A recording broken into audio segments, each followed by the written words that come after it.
of David was internal battles. Internal battles. David was a king that would come outside and smile, but his home was on fire. David was a king that would come outside and just smile and bring gesticulation. People think he's living a life that's joyful, but his home was dying. Sir, what destroys a man is inside. There are many of us today who can smile, who can appear cheerful, but we are dying. We are dying. David was a man whose home was unsettled. He had a son called Amnon. Of all women in the whole of Israel, the only person Amnon was having attraction to was his sister. Amnon had attraction to his sister. 2 Samuel chapter 13. He liked his sister. He was crazy about the sister. He could not sleep. His own blood sister. What kind of incest is this? He was a king, but you look at his children.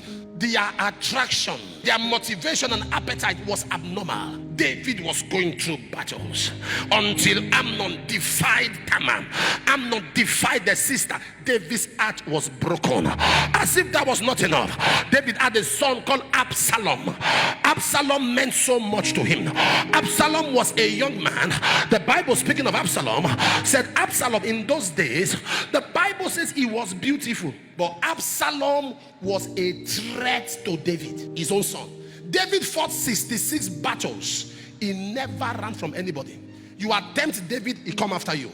All his battles, he won all. The only time David ran was from his own son. David had 10 concubines. Absalom was advised that to rubbish his father, he should have intercourse with all his father's concubines. He did not just do it, he did it on the rooftop. All Israel were watching him. There are people today, outside is okay, business might be struggling, issues might be happening, but when they look at their home, their heart break. When they look at the kind of woman they married, their heart break. They look at the kind of man they are married to, their heart break. They look at their children, their heart break. There are internal battles you are fighting. You are fighting battles over your marriage, fighting battles over your children, fighting battles over your wife, fighting battles over your spouse. There are some people today, everybody loves them, but when they look at their siblings, their heart break. Their major enemies are their own brothers and sisters. I can tell you, men become depressed. I have seen great men taking blood pressure drugs. They have money, but when they look at their children, their heart is broken. Internal battles. There are some of you under the sound of my voice. There are things you can't tell people because it's a mockery. There are things you can't say to people because it's a shame. There are things you can't say to people because they will laugh at you. But there is a God that will not laugh at you. There's a God that will stand with you. There's a God that will defend you. Man running from his own son.